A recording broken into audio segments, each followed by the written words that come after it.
Everyone was really excited as my daughter Marissa's wedding rehearsal dinner got going. I felt proud watching her and her fiancé Kevin, surrounded by our family and friends, getting lots of good wishes. But then something unexpected happened. Marissa spoke up, asking for everyone's attention. The room went quiet. My husband Ron and I looked at each other, confused. Marissa raised her glass. "I want to talk about something important," she said, looking right at me. "Elise, you might think of yourself as my stepmother, but to me, you're just someone I don't want in my life." The guests were shocked, and Ron looked really pale.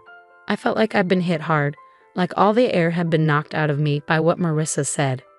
"What's going on, Marissa?" Ron asked, sounding shaky and shocked. "Don't act like you don't know, Dad," Marissa said with a sneer. "You know that Elise has been trying to become a part of our family since the beginning. Well, I'm done pretending she's not my mom because she never will be." Her words felt like a sharp knife stabbing into me. I looked at Marissa, hoping to see the loving girl I once knew, but all I saw was hatred. "Marissa, please, let's not do this now," I begged, my voice shaking with emotion. "Why not?" she snapped back. "This is my day, and I'll say whatever I want." Ron clenched his fists, trying to stay calm. "That's enough," he said firmly. "We're leaving." Marissa just smirked and turned away, leaving me to face the stares and whispers from the guests. As we walked out, I could feel their judgmental eyes on me, wondering what I'd done to make my own stepdaughter hate me so much. Tears streamed down my face, and I realized everything had changed. In the car, Ron held the steering wheel so tight his knuckles turned white, his face filled with anger and sadness. "I don't understand what's wrong with her, Elise," he said, his voice strained. "But I won't let her hurt you like this." I just nodded, feeling overwhelmed as we drove away from what should have been a happy night, now ruined. I wondered what had happened to the sweet girl Marissa used to be and what this meant for our family. It's hard to say when Marissa started hating me. Maybe it was when I married her dad and became her stepmom. Or maybe it started even earlier, influenced by her mom, Clara. "Don't worry, honey," Clara had told Marissa, running her fingers through her hair. "No one can take your real mom's place." Even then, Clara's words made me feel uneasy, but I tried to ignore it. I wanted to build a good relationship with Marissa, my new stepdaughter. "I'm not here to take anyone's place," I told Marissa gently. "I just want us to be friends." She nodded, but her eyes showed no warmth or love. It felt like there was a barrier between us, fueled by her mom's hurtful words. At first, Marissa was polite, but distant. But as time went on, her true feelings came out. "Why are you always trying to get involved in my life?" she snapped one evening when I asked about her weekend plans. Ron gave Marissa a disapproving look. "Marissa, don't talk to your mom like that." "She's not my mom," Marissa yelled, her face full of anger. "And I'm tired of her pretending she is." Then she stormed off, leaving me hurt by her harsh words. Ron could only shake his head, looking disappointed and resigned. After that, Marissa's dislike for me was obvious. She'd roll her eyes when I came into a room and make mean comments quietly. If I offered help, she'd reject it rudely, like she couldn't stand being around me. "You're not fooling anyone with your fake kindness," she sneered one day when I asked if she wanted a ride to her friend's house. "Marissa, stop it," Ron said, getting frustrated. But she didn't listen. It was clear Clara encouraged Marissa's hatred toward me. Whenever we saw her, she'd smile sweetly, like she was happy we didn't get along. "I don't know what you've done to make my daughter hate you," she'd say with a fake smile, her eyes filled with mean intentions. "But I guess you'll have to deal with the consequences." And deal with them I did. Marissa's hatred kept growing, like a wound that wouldn't heal, making our family life miserable every day. But I didn't realize then that her hurtful behavior was just the beginning of something much worse. Marissa became even more manipulative and mean after she quit college. Without a plan for her future, she seemed determined to cause trouble in our lives, using her anger to get money and create chaos in our family. "Give me $5,000, or I'll tell everyone how terrible you've been as a stepmom," she said one day, trapping me in the kitchen. I was shocked. "Marissa, why are you saying this? I've tried my best to be good to you." "Forget it," she snapped. "Just give me the money, and I'll leave you alone." I felt desperate as I realized how low she was willing to go. "I don't have that much money right now." "Then you better find it unless you want everyone to know how bad you are." After that, it happened often. Marissa kept asking for more money, and her threats got worse each time I said no. Ron was stuck in the middle, trying to make both of us happy and wondering why his daughter was acting like this. "Please just give her what she wants," he pleaded with me one night after another big fight. "I can't handle all this arguing." But I knew that giving in would only make things worse. So even as Marissa's threats got scarier, I stuck to my decision. "You think you're so perfect with your job at the high school," she sneered. "Just wait until everyone sees who you really are." Her words scared me. I could only imagine the terrible lies she might spread, ruining my reputation with my coworkers and the students I cared for. Through everything, Clara was always there, silently supporting her daughter's mean actions. "You get what you give, Elise," she'd say when she visited, making me feel even worse. "Maybe if you were a better stepmom, Marissa wouldn't act like this." Her words hurt so much, making me feel angry, betrayed, and lost. But in the middle of all this chaos, I started to feel determined. I couldn't just sit back and let Marissa and Clara keep hurting us. If Marissa wanted a fight, she'd get one. It was time to stand up for myself and my family. I needed to show everyone the truth about Marissa's cruelty, even if it meant doing things I never thought I could do. From then on, I promised myself I'd do whatever it took to keep my family safe, even if it meant doing things I never thought I'd have to do. As Marissa's wedding day got closer, she kept asking for more and treating me worse. It felt like she enjoyed making me suffer, testing how much I could take before I broke down. "I need $3,000 more for my dress alterations," she said one evening, not even saying hello as she came into the living room. Ron looked at me, begging me to give in, but I couldn't take it anymore. "No, Marissa, I've had enough." She acted surprised. "What are you going to do, Elise? Cry to Daddy like you always do." I clenched my fists, feeling furious. "You ungrateful child. Your dad and I have done everything for you, and this is how you treat us." Marissa laughed, making me even angrier. "You're not fooling anyone. You're just a sad, insecure woman trying to buy your way into our family." Her words hurt, but before I could say anything, she said one more thing. "You think the school wants someone like you?" Marissa said, her voice dripping with malice. "Just wait until they find out about your drinking problem." I felt sick to my stomach. Marissa was planning to ruin my career and reputation with lies. "Marissa, stop it," Ron yelled, furious, but she just smirked, enjoying the mess she'd made. In that moment, something changed in me. I felt determined to stay strong against all the hurt and anger. "I'm done being a victim," I said, my voice firm and steady. "Leave and don't come back until you can act like a decent person." Marissa looked surprised by my defiance at first, but then she smirked and leaned in close. "You'll regret this," she whispered, her breath hot on my face. With those words, she stormed out, leaving a tense silence behind her.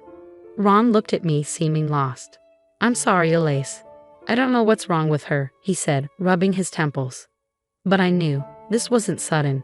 It was years of Clara's influence.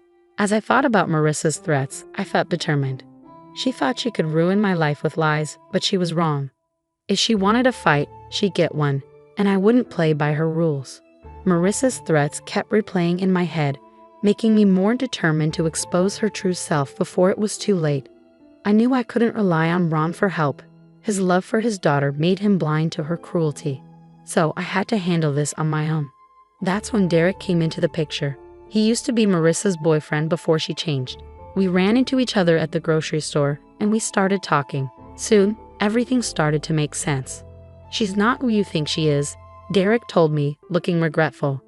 "She lied to me about you and Ron."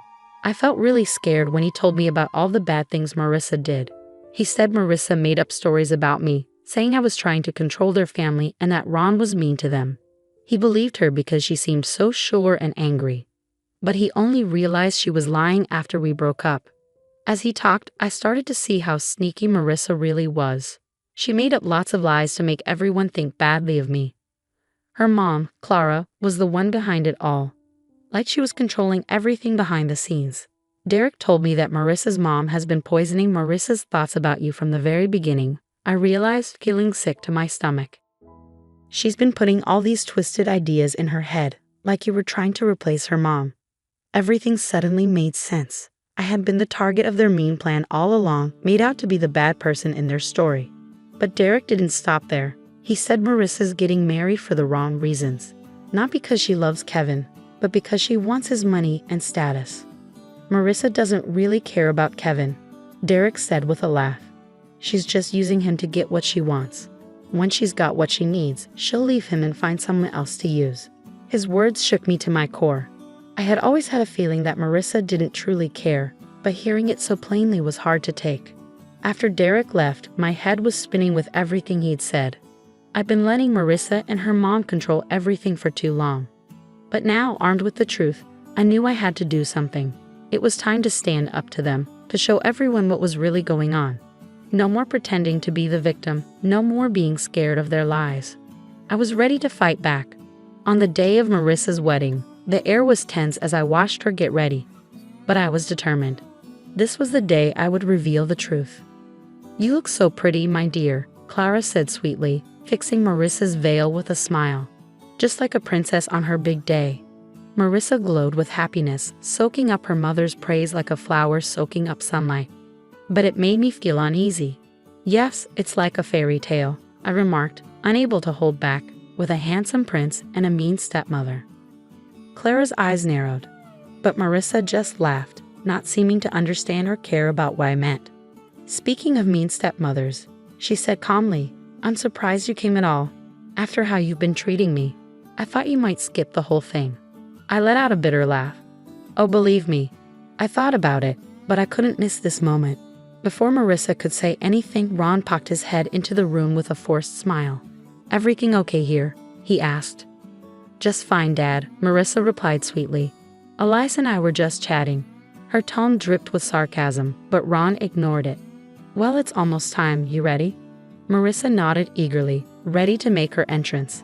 As the music started and the doors opened, I took a deep breath, getting ready for what I had to do. The ceremony went by quickly, with vows that felt empty and fake. But when it came time for Kevin and Marissa to kiss, I knew I had to speak up. "Wait," I shouted, my voice echoing in the quiet chapel. "This wedding can't happen." Everyone gasped and looked at me. Marissa's face turned red with anger, her fists clenched. "What's going on?" she spat, furious. I took a deep breath and stared at Marissa firmly. "Marissa, what this means is that I can't stay quiet anymore while you keep lying and manipulating everyone around you." Clara looked pale, realizing what was happening, but I continued before she could interrupt. I showed them all the proof Derek had given me, texts, emails, recordings, that showed Marissa's lies. "For years, you've been spreading lies and turning people against me, pretending to be the innocent one," I said firmly. "But not anymore. It's time for the truth." I showed everyone the evidence, explaining how Marissa had been deceitful and selfish. The chapel fell silent. Marissa's calm facade cracked, and she looked furious and shocked. You're lying," she yelled, reaching out towards me. "How dare you ruin my special day?" But it was too late. The truth was out for everyone to see. As Kevin's family reacted with shock and dismay, it was clear that Marissa's deceit was unraveling before everyone's eyes. She stood exposed, no longer able to maintain her facade. Despite her past actions, I couldn't help but feel a mix of pity and satisfaction seeing her downfall. The truth had been revealed, and I had won not through trickery, but by exposing the darkness hidden beneath Marissa's lies. The aftermath was chaotic, like a bomb had gone off in the room. The silence was quickly replaced by shouts and gasps as people reacted to the truth. "How could you, Marissa?" someone yelled, their anger palpable. "This was supposed to be my special day." "Your special day was built on lies," I retorted firmly. "You can't deceive people forever." Marissa looked ready to argue, but Kevin stepped forward, his eyes filled with hurt and disbelief. "Is it true?" he asked, his voice trembling. "Were you just using me?" For a moment, there was silence as everyone waited for Marissa's response. I almost felt a twinge of sympathy for her. Almost, but then she put on that fake smile and I saw the cold, calculating look in her eyes. "No, of course not, darling," she said, reaching out to touch Kevin's face. "You know I love you so much. Elias is just trying to cause trouble like she always does." I clenched my fists, trying to control my anger. Didn't she realize that her lies were exposed? Apparently not, as she turned her angry gaze back to me. "This is all your fault," she snapped, pointing accusingly at me. If you hadn't interfered, none of this would be happening. Stop, Ron's voice boomed, cutting through the tension. We all turned to see him, his face red with anger and embarrassment. I can't believe what I'm hearing, he said, shaking his head. My own daughter lying and manipulating everyone for her own selfish reasons. Marissa was silent, unable to respond. For once, she seemed speechless in the face of her father's disappointment. I don't even recognize you anymore, Ron said, his voice heavy with sadness. The girl I raised, the one who was kind and loving, she's gone, isn't she? A heavy silence filled the room as we all absorbed the weight of Ron's words. It wasn't just Marissa who felt the impact, but Clara too. They exchanged a tense look, a silent struggle passing between them. Finally, Clara broke the silence. Well? She demanded, her eyes fixed on her daughter. Aren't you going to speak up, defend yourself? But Marissa stayed silent, defeated. She looked smaller than ever, a mere shadow of the manipulative person she had become. Clara snorted in disgust, then stormed out, leaving a shocked silence behind her. Kevin's family followed, their faces showing everything from pity to disgust. And just like that, it was all over. Marissa's big plan had fallen apart, leaving her dreams shattered. As Kevin left, looking devastated, I felt sorry for him. He was just another victim of Marissa's games. But any sympathy I had was quickly replaced by a sense of satisfaction. The truth was out, and Marissa had brought it all on herself. There would be no more lies or manipulation, only the consequences of her actions. In the days after the failed wedding, chaos erupted as news of Marissa's lies spread rapidly. She found herself shunned by the very community she'd once hoped to impress. I'll never forget the sight of her at her mother's door, begging for help after her plans fell apart. Please, Mom, she cried, tears in her eyes. I need your help. I have nowhere else to go. But Clara looked at her with a mix of disgust and pity. Help you, she scoffed. After what you've done? After embarrassing our family? Marissa flinched as if she had been slapped. But you're my mom. You're supposed to support me, no matter what. Support you? Clara shook her head sadly. You don't understand, do you? There's no support left. You've pushed away everyone who cared about you with your selfishness and lies. Her words hit Marissa hard, like a punch to the gut. I could see the realization dawn on her face, the weight of her loneliness settling in. You don't mean that, Marissa whispered, her hand shaking as she reached out. But Clara stepped away, her face now cold and distant. I don't recognize you anymore, she said firmly. The daughter I knew wouldn't have done what you did. You made your choices, Marissa. Now you have to face the consequences. With those final words, Clara turned and walked back inside, leaving Marissa alone on the doorstep, utterly broken. In the weeks that followed, I saw Marissa's once proud demeanor crumble under the weight of her own actions. The places she used to frequent, fancy bars and high-end stores, now treated her with scorn, whispers following her wherever she went. Even her friends deserted her, not wanting to be linked with her disgrace. Through it all, Ron and I stayed strong, our bond growing stronger as Marissa's world fell apart. I'm sorry it had to end like this, Ron said quietly one evening as we watched Marissa walk by, looking defeated. But you were right. She did this to herself. I didn't say anything, just squeezed his hand gently. Words felt insufficient in the face of such a painful situation. As things settled down and our community began to recover from Marissa's lies, Ron and I received an outpouring of support and gratitude. The families we had helped, the students I had taught, they all came together to thank us for standing up against the manipulation and lies that had threatened to tear us apart. In those moments of connection, witnessing human kindness and resilience, I found a newfound peace and purpose that I had been missing during Marissa's tumultuous reign. She tried to tear me down, but it was her own selfishness that led to her downfall, revealing the emptiness beneath her facade. Ron and I would move forward, stronger from the experience. If our story could encourage others to stand against manipulation and embrace honesty, then perhaps something positive could come from Marissa's downfall.